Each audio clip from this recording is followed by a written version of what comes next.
everywhere. They're invading. So this video is going to be a bit strange. It's a very weird concept, but it was really fun to make. Paradox Pokemon are fun. Between past, future, and my own Beast Paradox forms, I'm gonna throw out one that's not really based on time or space, I guess. I don't know if they're really paradoxes, but whatever. I'm just gonna call them Toy Paradox Pokemon. These Pokemon are created almost in the same vein as that of future paradoxes. Some real freaky dude made them at some point in the timeline to resemble pre-existing Pokemon.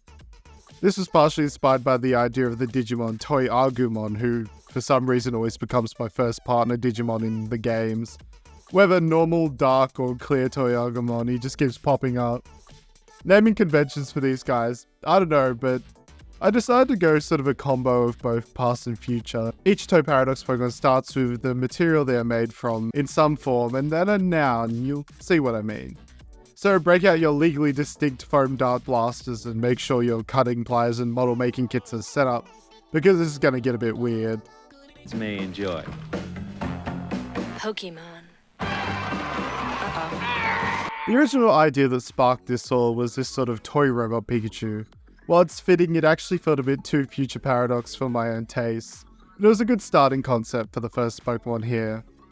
When I think of iconic toys, there are plenty. Bakugan and Beyblades to name a few, but if we go back, like way back even before I was born, some of the most classic vintage toys are there and made great ideas for toy paradoxes. So I thought, what would be more fun for Pikachu than giving it a tin robot design? I kinda love tin robots. I wish the ones at the op shops didn't feel terrible to touch and smelled so bad because of how old they are.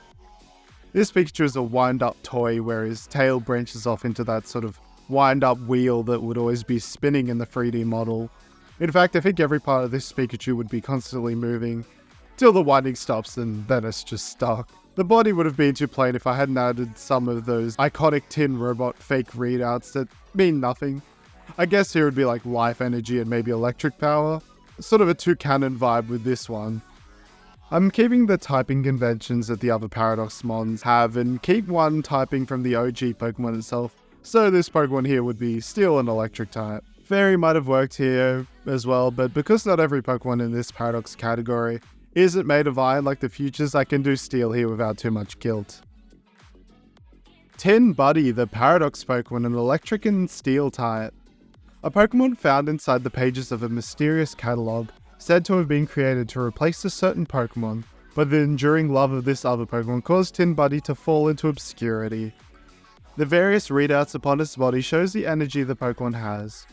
If the readout is too low, Tin Buddy becomes lethargic, and will even sometimes completely stop.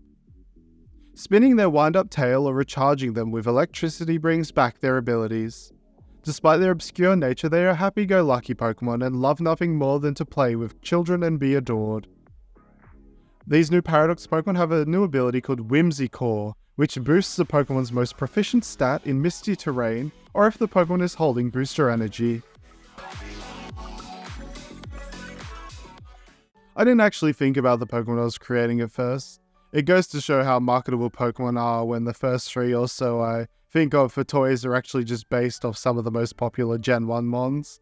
The next one is Eevee, and I thought because this is like a paradoxical spin on things, why don't we turn Eevee into more of an old toy with a Mimikyu sort of spin on it.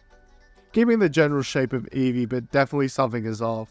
A slight stitch here, a patch of different fabric there, and a completely different plushie's ear on there as well, for good measure. Sure, why not? I used to have an Eevee plush that had a viscerally foul-feeling neck fluff from the start, and I'm sure it will please you to know that it felt worse and worse as time went on. And it kinda gave me the inspo for the neck and tail fluff of this Eevee form, being more the burst stuffing coming out of this creature, rather than cute little stitched-on fluff. You can just viscerally feel that stuffing in. Ugh. The neck fluff combined with the different patterns and colours kind of gives this one haunted clown doll energy, and that makes me kind of happy as that's the vibe I want to go for with this. No, and Coraline I guess as well. Felted Friend, the Paradox Pokemon, a normal and ghost type. A Pokemon found inside the pages of a mysterious catalogue, appearing to be a plush doll of a certain Pokemon. It is unknown whether it is supposed to look so stressed and patched up, however. Felted Friend contains the souls of multiple Pokemon that help control each limb. Sometimes the souls can't decide on where to go, causing distress to the body, and sometimes even tearing Felted Friend, causing stuffing to pour out of the Pokemon. It will make fast friends with humans to help it with patching up their body. Whether or not it stays depends on Felted Friend's disposition. Felted Friend's ability is Whimsicott. Our next popular Pokemon for some reason, I don't know why I do this, I'm not even a big Gen 1 fan, but whatever, it's Mewtwo. A big reason why I did this is that I love model kits, mainly Pokemon, and those super detailed Max Digimon model kits. I still am mad that we don't have more legendary Pokemon model kits. I need Zamazenta and Koraidon right now. Also, it's funny, but a little note here that as I just checked, there are multiple now legendary Pokemon model kits. I'm very excited. But anyway, I wanted this Paradox form to be a sort of Mewtwo Max model kit. One that resembles Mewtwo but takes into account the limitations of model kit seam lines and all, and goes a little further, giving some extra additions to make it look a little bit robotic. Doing this made me definitely think of doing some kind of robot, some hard edges and cut lines all over the place, as well as trying to figure out almost anatomical like what each part would be connected to and how they'd rotate and move. Oh, except for the hands. The hands on this Pokemon would just be stuck in one place. Just like that, always. This one, Mewtwo doesn't have time to be switching out their entire hand parts constantly. This one was a tad difficult for typing. I wanted to keep the whole Paradox idea of keeping one of the Pokemon's typing, but what would a plastic model kit Pokemon even have? Steel or normal seemed quite fitting, but in the end I chose Steel. Although plastic model kits violently explode when you drop them, it calls back to these model kits being famously used for Gundam and other robots. And hey, this one's made of die-cast metal, I guess.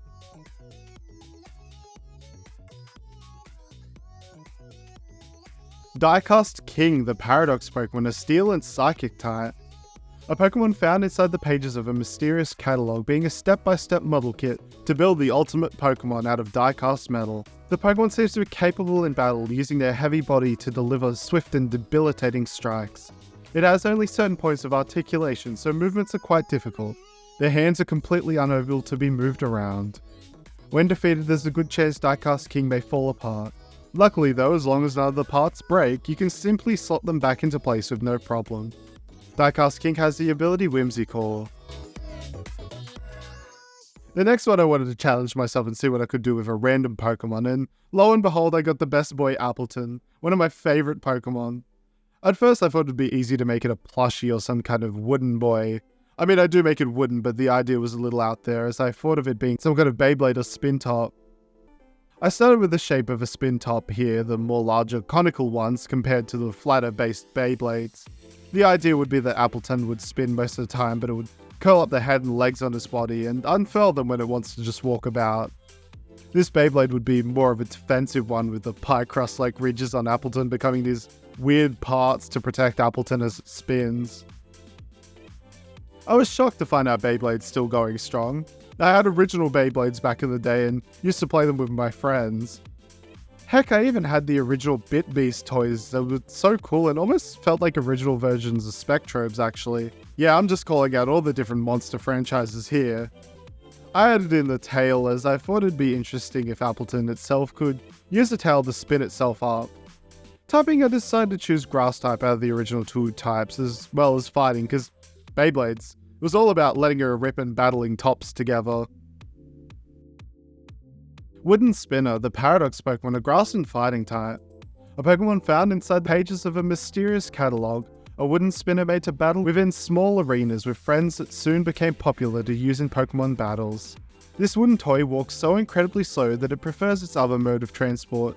By withdrawing their head and legs into their body and wrapping their tail around themselves, they can then pull their tail to rapidly start spinning like a top. It has special organs that allow it to control their direction while spinning and avoid the dizziness that would occur to others doing the same.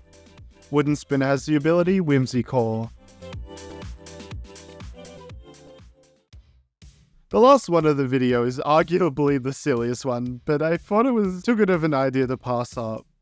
I wanted to try my hand at making a Nerf blaster based Pokemon, and I think the most appropriate one for it was Clawitzer, Although it would have been good to make it a water gun, I thought a foam nerf blaster would actually be kind of funny.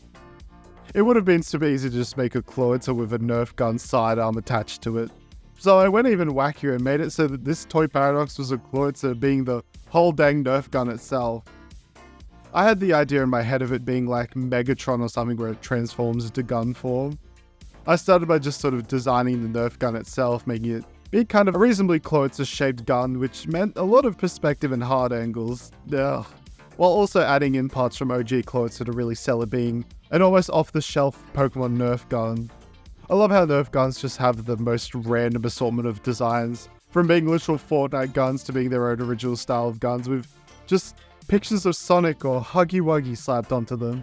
I swear we are this close to getting loot box style Nerf guns with different skins in different conditions. We're getting the Poppy's Playtime Factory new Revolver boys and girls. I chose electric typing for this one. It kind of gave me railgun vibes or even taser, but it could have also been steel, dark, or even fighting type. Who knew Clawitzer was so versatile? I also like the idea of it being this nerf gun and firing an electric taser into you. Foam Firearm, the Paradox Pokemon, a water and electric type. A Pokemon found inside the pages of a mysterious catalog. A foam dart-firing weapon made for kids that hides a secret lust for Pokemon battles, and was then discontinued. It creates specialized darts in their body by collecting various materials. Foam Firearm is smart enough to know which materials to combine best to make a dart for any situation. In battles, it flies around quickly, firing off darts made of their own shell. It will then charge up, powering the dart with electricity. The ensuing blast of energy is so strong that it can rip a hole in a steel sheet easily. Foam Firearm has the ability Whimsicore. So what did you think of my silly idea? Comment down below if you want to see more, and hey, put down your own ideas for a Toy Paradox Pokemon, and maybe I'll do it in another video. Or even better, create your own Toy Paradox and send it through to me on Twitter to be showcased at the end of a video. Make sure if you did enjoy the video to like and subscribe as well, and hit that bell to not miss another video.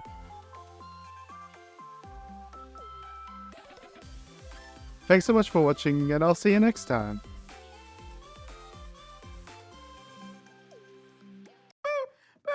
Oh. It's a long one. Hold it, don't watch. Pokemon Ball Blasters.